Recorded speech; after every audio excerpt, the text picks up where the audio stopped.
कबीर साहेब की जय। विश्व वंदनीय संत सम्राट बंदी छोर सदगुरु श्री कबीर साहब जी, मेरे हृदय मंदिर के आराध्य परम पूज्य सदगुरु श्री महान साहब जी, पूजा के योग सभी संत समाज में चरण कमलों में सिर झुका के 3 बार बंदी करता हूँ। बोलिए श्री सदगुरुदेव की जय। सदगुरु श्री कबीर साहब जी परम विवेकी, विचारमान, अच्छे, शुद्ध हृदय के अखंड बाल ब्रह्मचारी संत थे। भ्रम, भूल, कल्पना, मोहमता, आसक्ति, विषय वासना का उनके अंदर कोई लेश मात्र भी नहीं था। अटकन, भटकन, लटकन से बिल्कुल अलग थे और ईश्वर ब्रह्म आत्म परमात्मा की कल्पना से छूटे हुए थे। यदि इन इतिहासों के प्रमाण से देखा जाए तो जिनको बहुत बहुत बड़े बड़े संत कहा गया है, वो भी कहीं न कहीं विषय विकारों में बिगड़ गए। ब्रह्मवादी भी थे, ईश्वर को भी मानते थे, व्यापक भी मानते थे, तब भी विषय विकारों से अलग नहीं हो पाए। साथियों, पराशर संहिता में प्रमाण आया है, सूर्य की बेटी का नाम स्वरचला था, वरुण देव की बेटी का नाम अनंग कुसुमा था और रावण की देवती सत्यवती। कथा आती है कि इन तीनों के साथ ही हनुमान ने शादी की थी, यानी विवाह किया था। इन 3 पत्नियों का नाम तो पराशर संहिता में आ गया है, लेकिन एक पत्नी का नाम नहीं आया है। उन लोगों की मान्यता है, उन लोगों की मान्यता के अनुसार वह थी मछली। हनुमान ने जब लंका में आग लगाई थी, उस समय तेज गर्मी की वजह से समुद्र में पूंछ बुझाते समय पसीना की बूंद गिरी। उस बूंद को मछली निगल गई और वह मछली गर्भवती हो गई। कुछ समय बाद जब उस मछली ने बच्चा जना तो वह बच्चा बंदर के आकार का था। जब हनुमान राम लक्ष्मण को लेने गए, उस समय वही बच्चा द्वार पाल के रूप में मिला। वहीं खड़ा था, वो द्वारपाल था। उसका नाम मकरध्वज था। सज्जनों, ये सारी कहानियां झूठी हैं। इन कहानियों पर सारा संसार विश्वास कर रहा है। निर्णय के अनुसार ठीक नहीं, यह निर्णय है। जो सत्य को समझता है, जो भूल को मिटाता है, उसके अंदर से सारी कल्पना निकल जाती है। इन सारे इतिहासों को उठा के देख लो, कहीं भी मुक्ति का नाम तो आया है, वर्णन तो किया है, लेकिन मुक्त कोई हुआ नहीं। जिन विकारों को त्याग कर मुक्त होते हैं, उन विकारों को कोई त्यागे ही नहीं। जिस भूल से दूर होते हैं, उस भूल को कोई त्यागे ही नहीं, तो मुक्त कहां से होंगे? पौराणिक ग्रंथों के अनुसार महर्षि वेद व्यास के पुत्र श्री सुखदेव जी की पत्नी का नाम पीवरी या वरी था। उनके कुल 6 बच्चे, 5 पुत्र और 1 पुत्री थे। उनकी संतान के नाम इस प्रकार है। पुत्र भरीशर्वा ये पहला पुत्र था, प्रभु दूसरा पुत्र था, शंभु तीसरा पुत्र था और कृष्ण 5वां पुत्र था। 1 भरीशर्वा, 2 प्रभु, 3 शंभु, 4 कृष्ण और 5 गौर या गौरव प्रभु था। और पुत्री कीर्तिमती या कीर्ति के नाम से जानी जाती थी। श्री सुखदेव जी के पुत्र पुत्री होने का प्रमाण कूर्म पुराण और देवी भागवत पुराण में मिलता है। विश्वामित्र की पत्नी का नाम कौन से इतिहास में आया है? महर्षि विश्वामित्र बड़े अच्छे त्यागी तपस्वी संत थे। वो पहले तो गृहस्थी भोगे फिर बाद में हो गए। तो महर्षि विश्वामित्र की पत्नी का नाम मेनका है। उनका और मेनका का विस्तृत प्रसंग हिंदू महाकाव्य महाभारत के आदि पर्व में वर्णित है, उसमें आया है, उसमें वर्णन किया गया है। इस कथा के अनुसार महर्षि विश्वामित्र जब अपनी कठोर तपस्या में लीन थे तब देवराज इंद्र ने भय उन्हें विचलित करने के लिए भय से उन्हें विचलित करने के लिए स्वर्ग से अप्सरा मेनका को पृथ्वी पर भेजा गया। मेनका के सौंदर्य से प्रभावित होकर विश्वामित्र ने उसे अपनी संगिनी के रूप में स्वीकार किया। दोनों के समागम से एक कन्या का जन्म हुआ, जिसे वे मालिनी नदी के तट पर महर्षि कंड के आश्रम के पास छोड़ गए थे। वही कन्या आगे चलकर इतिहास में प्रसिद्ध शकुंतला बनी,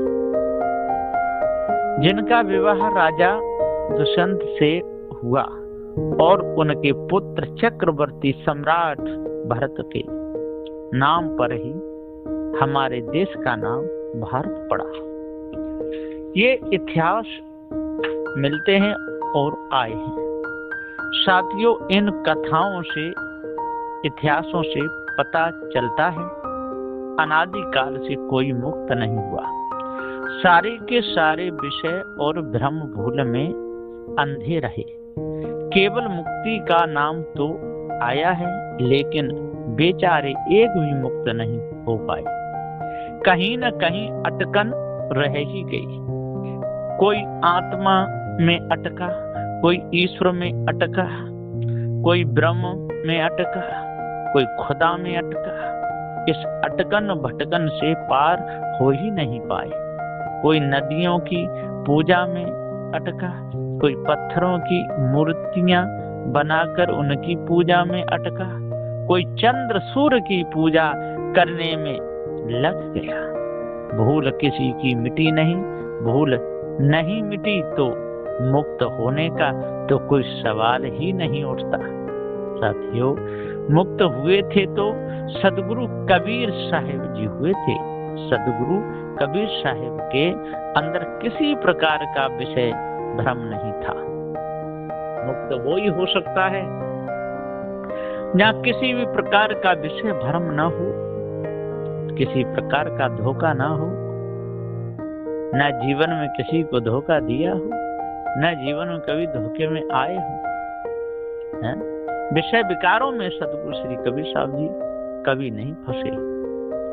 सदगुरु श्री कबीर साहब अखंड बाल ब्रह्मचारी, पवित्र हृदय के अच्छे विचारमान संत थे। साहब जी ने भ्रम विषय को नकार दिया, अंधविश्वास पाखंडों को नकार दिया। कोई लोग सदगुरु श्री कबीर साहब जी से कहते हैं, उनके विचारों को सुनकर के किसी को मानते नहीं थे। ऐसा कहना एक महादोष है, दोष लगता है। जब सदगुरु श्री कबीर साहब चेतन जीव को सत्य मानते थे तो कोई ये नहीं कह सकता है कि किसी को नहीं मानते थे। चेतन जीव सत्य अजर अमर अखंड अविनाशी है। इसी के चलाए हुए सारे सिद्धांत हैं। सब सिद्धांत कौन कियो जग में, आदम मानुष तुम्ही तो हो। ईश्वर खुदा जगत का कर्ता, कल्पना किया सो तुम्ही तो हो। सदु श्री कबीर साहब ने सबके कल्पना करने वाले को जान लिया, सारे बंधनों में फंसने वाले को जान लिया, बंधन बनाने वाले को जान लिया। अब बताइए कसर क्या रहेगी? सदगुरु श्री कबीर साहब के निर्णय में कोई कसर नहीं है। और फिर भी यदि कोई जीव के ऊपर आत्मा परमात्मा ब्रह्म को जोड़े तो कितनी बड़ी भूल है। किसी भी प्रकार की मानंदी करते ही जीव कल्याण पथ से गिरता है। इसलिए ये टेक छोड़नी होगी। जीव को जो आत्मा के भ्रम से मिलाया है, ये टेक छोड़नी ही होगी। जड़ और चेतन दो ही पदार्थ हैं। जड़ में ज्ञान गुण नहीं है, चेतन में ज्ञान गुण है। पृथ्वी का मुख्य गुण गंध है, जल का मुख्य गुण रस है, अग्नि का मुख्य गुण धर्म, अग्नि का गुण प्रकाश करना है, जलाना है। वायु का गुण कोमल है।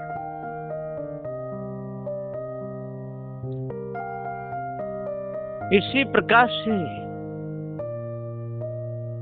जो शब्द है ये वायु का है।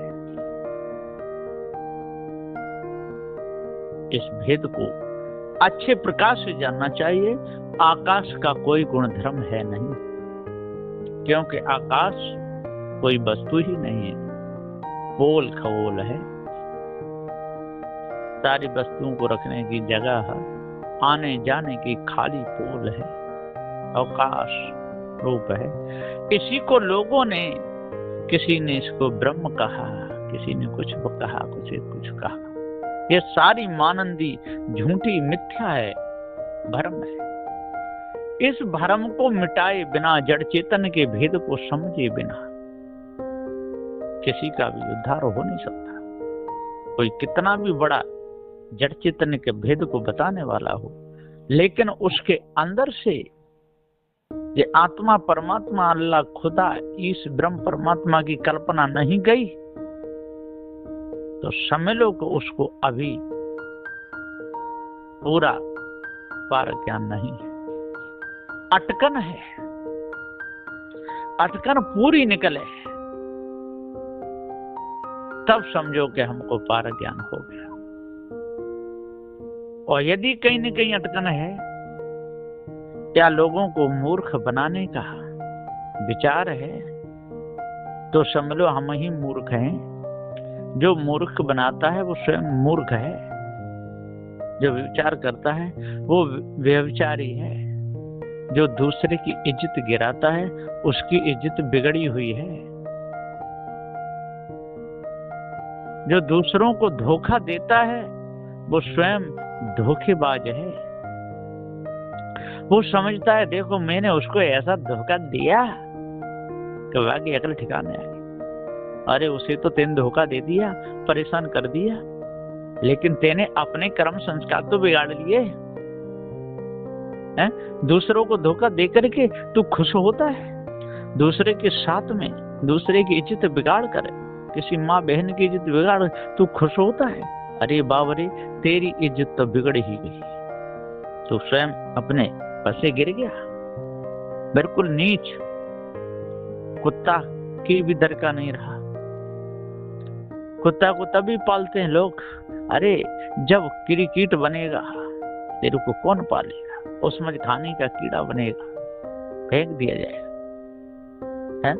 तो कुत्ता से भी गई भी तेरी गई भी इज्जत हो जाएगी। इसलिए सदु श्री कबीर साहब जी कहते हैं कि जो विषय विकारों को तजे वही संत कहा है, भ्रम भूल कल्पना से बचे। तभी मुक्त रहा है।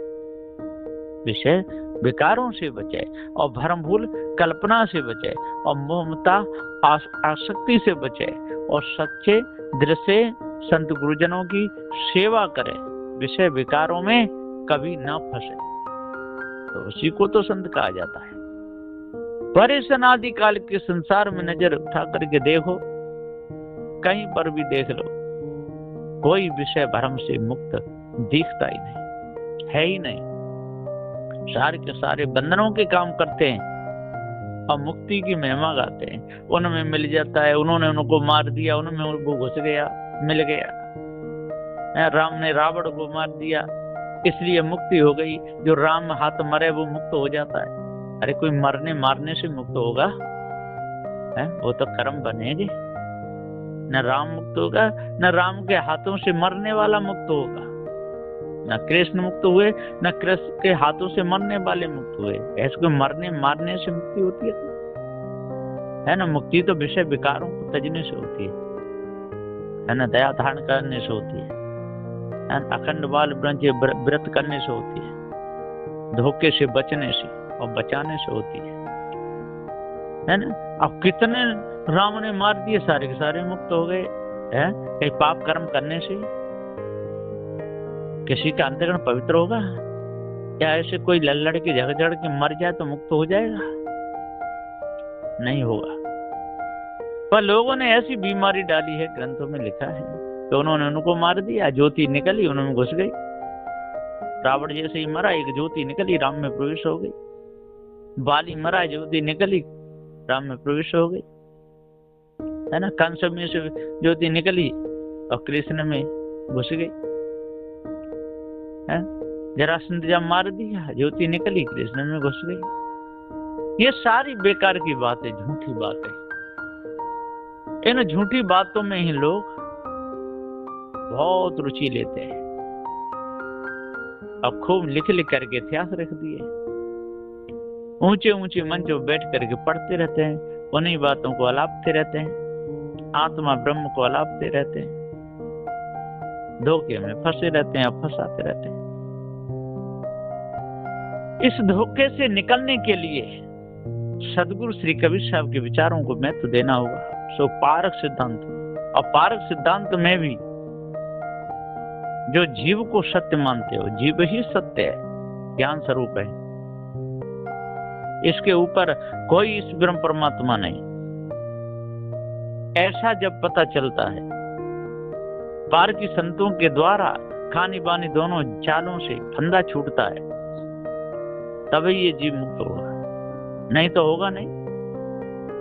कहने वाले तो बहुत हैं संसार में, है ना? बहुत गुण गा रहे हैं, अति गुण गा रहे हैं। कोई कोई राधा ही के गुण गा रहे हैं, राधा के गुण गाएगा वो मुक्त हो जाएगा। राधा की सखियां आएगी, उनको मुक्त कर देंगी, राधा में जा करके उनको प्रवेश कर देंगे, राधा में जाके मिल करके वो एक हो जाएंगे। ये सारी कल्पना अपने से भिन्न की है। ये भक्ति मार्ग दर्शाया गया है। भक्ति में विभोर होकर के भक्त कुछ का कुछ कहने लगता है, उस भक्ति को सर्वोपरि मान करके जड़ाध्यास में जीवन चला जाता है। लेकिन भक्ति शुद्ध भक्ति कौन सी है ये तो जाना ही नहीं। शुद्ध भक्ति है विषय विकारों को त्याग देना, भ्रम भूल कल्पना को त्याग देना और सच्चे मन से जो जिंदे जीते जागते सत्य न्याय का उपदेश देते हैं, ऐसे संतों की सेवा करना, वो है शुद्ध भक्ति। अब कोई राम और सीता के गुण गा करके मुक्त हो रहा है, कोई कृष्ण राधा के गुण गा करके मुक्त हो रहा है, कोई महादेव पार्वती के गुण गा करके मुक्त हो रहा है, कोई देवी शारदा के गुण गा करके मुक्त होना चाहता है, कोई हनुमान के गुण गा करके मुक्त होना चाहता है। सारे के सारे दूसरों के गुण गा गा करके मुक्त होना चाहते हैं। और जिनका शरीर छूट गया, जो चले गए, कर्म अध्यास बस कहाँ गए ये पता नहीं है, मुक्त तो हो ही नहीं सकते क्योंकि मुक्त मार्ग था ही नहीं। अब उनके गुण गा गा करके लोग मुक्त होना चाहते हैं, यही तो भूल है। ये भूल पकड़ में आ जाए तो सारा काम बन जाए, और ये भूल पकड़ में आती नहीं तो काम बनता नहीं। भूल पकड़ में आवे तभी काम बनता है, और भूल पकड़ में नहीं आई तो एक भी काम नहीं बनता। इसलिए भूल को पकड़ना चाहिए, है ना। रोग का कारण पकड़ना चाहिए, और रोग का कारण नहीं पकड़ा तो रोग बढ़ता रहेगा। पैर में घाव है, दर्द बढ़ता ही जा रहा है, कारण देखो किस चीज को खाने से नुकसान पहुंच रहा है, ये दर्द बढ़ रहा है। और पता चल जाए उस कारण का, सो उसका त्याग करो, छोड़ो उसे। इसी प्रकार सदगुरु श्री कबीर साहब जी कहते हैं, महारोग का कारण, बंधन का कारण विषय और भ्रम है, और विषय भ्रम को जो त्यागेगा तो मुक्त होगा। किसी के भी गुण गावे मुक्त नहीं हो सकता, किसी के भी नाम की माला फेरा मुक्त नहीं हो सकता, तंत्र मंत्र जादू टोना से कोई मुक्त नहीं हो सकता। जिन कर्मों के द्वारा बंधन बनता है, जिन कर्मों के द्वारा अंतःकरण गंदा होता है, जिन कर्मों से मन धूमिल होता है, विषय विकार बढ़ते हैं, उन कर्मों को त्याग देगा, उसी क्षण उसी समय ये जीव मुक्त हो जाए।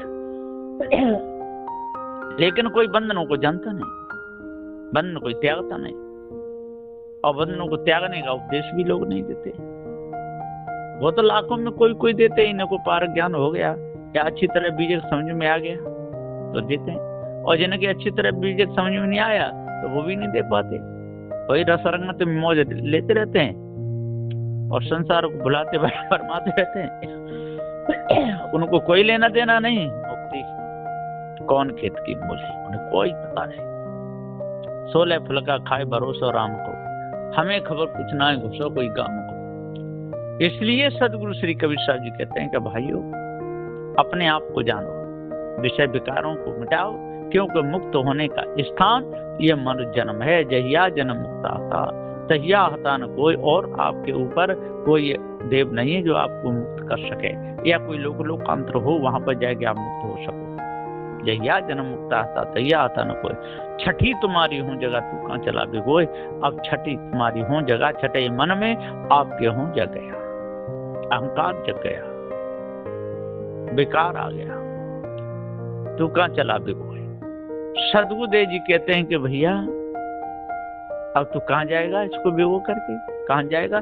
ये पशु पक्षी समझ खाने में जाएगा, जैसे कर्म करे तैसे खाने में जाएगा, क्योंकि मुक्ति मार्ग में तो तू आगे बढ़ ही नहीं सका, पुरुषार्थ कर नहीं सका, विषय भ्रम को त्याग ही नहीं सका, इस ब्रह्मात्म परमात्मा की कल्पना में अटका रह गया, ये स्वरूप को जान ही नहीं पाया, धोखे में समय चला गया। इसलिए मुक्ति की तो आशा छोड़,